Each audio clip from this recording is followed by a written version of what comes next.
तर महायुतीत विधानसभा निवडणुकीपूर्वी सर्वेची चढाओढ असल्याचं सूत्रांमार्फत कळतंय। भाजप बरोबर शिंदे आणि अजितदादा गटाचाही सर्वे असं सूत्रांमार्फत कळतंय। शिंदे आणि दादा गटानेही जागांचा स्वतंत्र सर्वे सुरू केला असं सूत्रांमार्फत माहिती मिळते। तर लाडकी बहीण योजना इतर योजनांच्या प्रभावाबद्दल या सर्वेत प्रश्नावली आहे। भाजपच्या सर्वेमुळे लोकसभेत शिंदे गट दादा गटाला फटका बसू शकतो।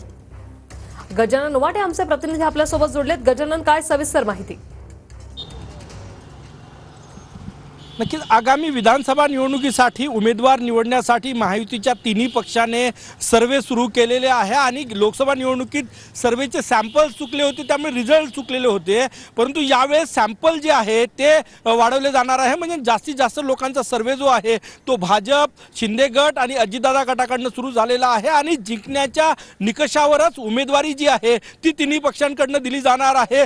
सगळ्यात महत्त्वाचं म्हणजे भाजपनं सर्वे सुरू केला आणि ज्या संभाव्य जागा शिंदे गटाकडे येणार आहे त्यांनीही सर्वे सुरू केला आणि अजितदादा गटानेही सर्वे सुरू केला। एकूणच विधानसभा निवडणुकीत जास्तीत जास्त उमेदवार निवडून यायचे असेल तर अचूक सर्वे आणि अचूक उमेदवाराला ज्याच्या अँटी इन्कम्बन्सी नसेल, ज्याला जास्त लोकांची पसंती असेल त्यांना उमेदवारी देणं गरजेचं आहे आणि त्यासाठी हे सर्वे सुरू झाले।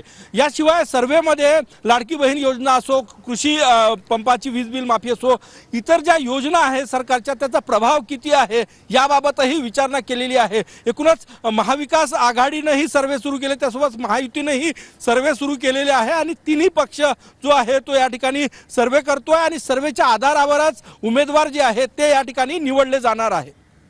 धन्यवाद गजानन, तुम्ही दिलेल्या या सविस्तर माहितीसाठी।